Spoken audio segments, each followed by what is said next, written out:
Wouldn't it be like the most petty, humiliating, yet startling thing if I just fired my hat at him? You know that feeling when you meet someone and you just can't stand them? When everything about a person rubs you the wrong way, and you have to work with them every single day. Well, imagine being Ron Howard, one of the nicest guys in Hollywood, and feeling that way about someone on your movie set. This is a story of how one of the kindest directors in the business found himself utterly despising someone he had to work with. And trust me, when you hear what happened, you'll understand exactly why. Ron Howard is famous for being a genuinely good person. He started as a child actor on The Andy Griffith Show, grew up to be Richie Cunningham on Happy Days, and then became one of Hollywood's most respected directors. He's made incredible movies like Apollo 13, A Beautiful Mind, and Frost Nixon. People who work with him always say the same thing. He's patient, he's kind, and he treats everyone with respect. So when Ron Howard can't stand someone, you know that person must have done something really, really bad. This whole situation happened during one of the most stressful movie productions in Hollywood history. We're talking about a film that was already in trouble before Ron Howard even got involved. The movie had a different director at first, but things went so wrong that the studio fired that director and brought in Ron Howard to save the project. Can you imagine the pressure? He had to step into a movie that was already falling apart, with millions of dollars on the line, and try to fix everything. Now, here's where it gets interesting. Ron Howard is a professional. He's dealt with difficult actors before. He's handled tough producers, demanding studio executives, and all kinds of challenging personalities. But there was one person on this particular set who pushed him to his absolute limit. And the crazy thing is, this person wasn't even one of the main actors. This was someone whose behavior was so toxic, so unprofessional, and so disruptive that even the most patient director in Hollywood couldn't take it anymore. Let me paint you a picture of what was happening behind the scenes. Movie sets are already stressful places. You've got hundreds of people working together, tight schedules, huge budgets, and enormous pressure to get everything right. Everyone has a job to do, and when one person isn't pulling their weight or is causing problems, it affects everybody. Now multiply that stress by 100 because this was a major studio production with massive expectations. The person Ron Howard despised wasn't just being difficult. They were being actively destructive. They would show up late, unprepared, and with an attitude that suggested they didn't care about anyone else's time or effort. They would argue with crew members, challenge Ron's directions, and create an atmosphere of tension wherever they went. Imagine trying to direct a scene with dozens of moving parts, expensive special effects, and a tight schedule, and having someone constantly undermining your authority and disrupting the flow. What made it even worse was that Ron Howard couldn't just fire this person. Due to contracts, studio politics, or other complicated Hollywood reasons, he was stuck working with them.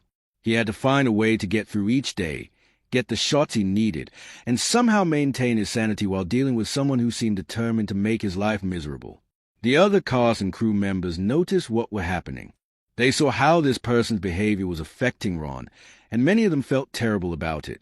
Some actors tried to help by being extra cooperative and professional, trying to make up for the negativity this other person was bringing to the set. The crew members did their best to work around the problems, but there's only so much you can do when someone is actively causing chaos. Ron Howard is someone who believes in communication.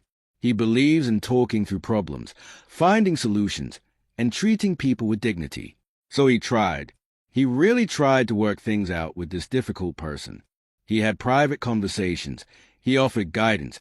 He even tried to understand where they were coming from. But nothing worked. Every attempt at reconciliation or improvement just seemed to make things worse. The person either didn't care or didn't want to change. Here's what a lot of people don't understand about directing movie. It's not just about calling action and cut. A director is like the captain of a ship. They have to keep hundreds of people motivated, focused, and working together toward a common goal. They have to make thousands of decisions every day, from tiny details about lighting to huge choices about how a scene should play out. And they have to do all of this while staying calm, creative, and in control. When someone on your set is working against you instead of with you, it's like trying to sail a ship while someone is drilling holes in the bottom. The stress started to show. People who worked on that production have talked about how you could see the frustration on Ron's face. This man, who is known for his endless patience, his warm smile, and his encouraging words, was visibly struggling.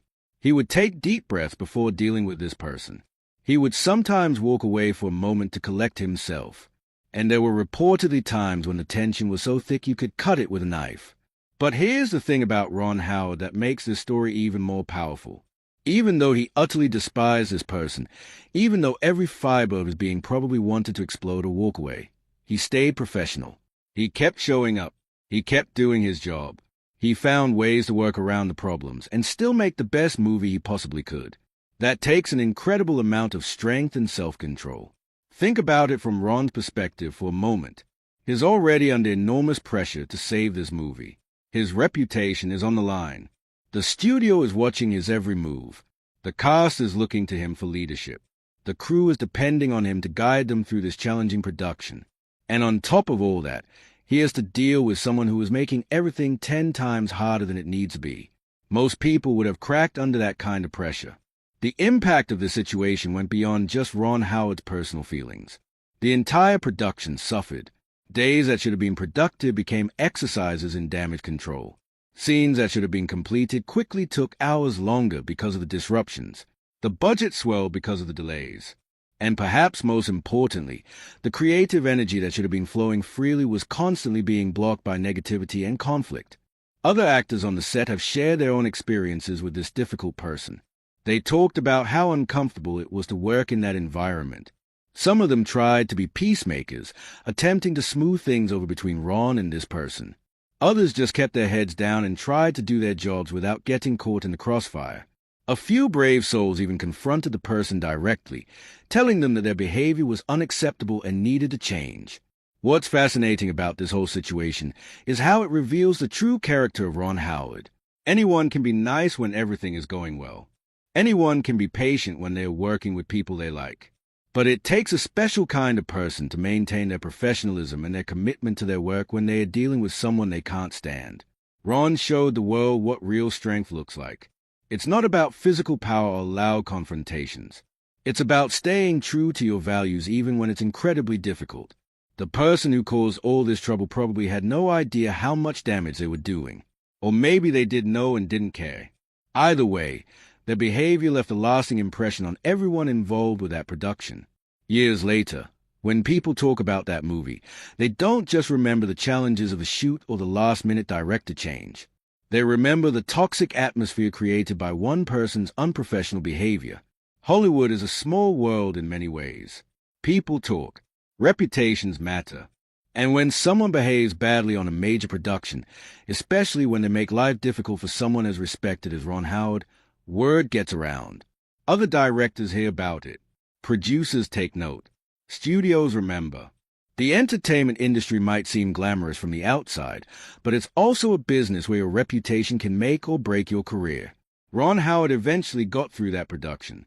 He finished the movie, and despite all the behind-the-scenes drama, he delivered something that audiences could enjoy. That's the mark of a true professional. He didn't let his personal feelings about one difficult person destroy the project or affect the final product.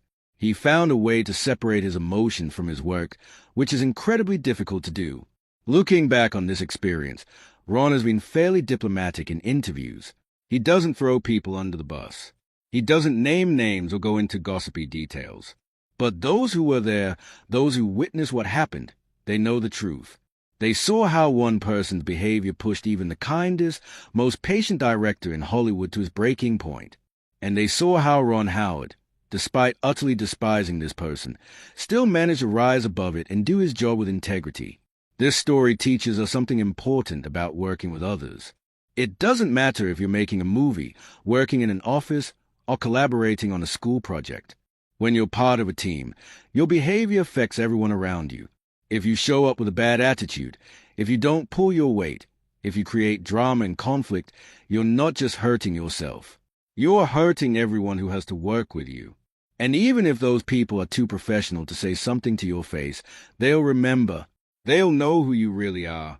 It also shows us that even good people have their limits. Ron Howard is known for his kindness, but that doesn't mean he's a doormat. That doesn't mean he has to tolerate terrible behavior without feeling anything about it. He's human, just like the rest of us. He has feelings, he has breaking points, and he has people whose behavior he simply cannot stand. The difference is that he knows how to handle those feelings in a professional way. The movie industry is full of stories like this, but most of them stay hidden behind closed doors. Actors and directors usually don't talk publicly about who they couldn't stand working with. They give diplomatic answers in interviews, smile for the cameras, and keep their real feelings private. So when we do get glimpses into these situations, when we hear about how even someone as nice as Ron Howard can utterly despise a co-worker, it reminds us that the glamorous world of Hollywood has the same human drama as any other workplace. What's really interesting is thinking about how this person probably tells a story differently. They might not even realize they were the problem. They might think Ron Howard was being unfair or difficult. They might have justified their behavior in their own mind, convincing themselves that they were just standing up for themselves or being true to their artistic vision. That's how it works sometimes. People can behave terribly and still see themselves as a hero of their own story. The legacy of this difficult production and Ron Howard's experience with this despised person has become part of Hollywood lore. Film students study it as an example of how to handle production challenges. Industry professionals reference it when talking about the importance of professionalism on set. And fans of Ron Howard respect him even more for getting through it with his reputation and his work intact. In the end, this story is about more than just one director disliking one difficult person. It's about the challenge of maintaining your values and your professionalism when you're pushed to your limit. It's about the importance of treating people with respect, even when they are driving you crazy. And it's about the strength it takes to finish what you started, even when every day feels like a battle. Ron Howard came out of this experience as the bigger person. He didn't let his feelings compromise his work. He didn't let one toxic person poison his love for filmmaking. He showed up, he did his job, and he moved on to create many more successful films. That's the kind of resilience and character that makes someone a true professional and a respected leader in their field. So if you ever wondered whether nice guys can finish first in Hollywood, Ron Howard is your answer. Even when he utterly despised someone he had to work with, even when that person made his life miserable day after day, he never compromised his values. He stayed true to who he is, and that's why he's still one of the most respected directors in the business today. If you enjoyed this deep dive into one of Hollywood's most interesting behind-the-scenes stories, make sure you hit that like button right now. It really helps the channel grow and lets me know you want more content like this. And don't forget to subscribe and turn on notifications so you never miss another video. Share this with your friends who love movie trivia and Hollywood stories. Drop a comment below and let me know what you think about this situation. Could you have handled it as well as Ron Howard did? Thanks for watching, and I'll see you in the next video.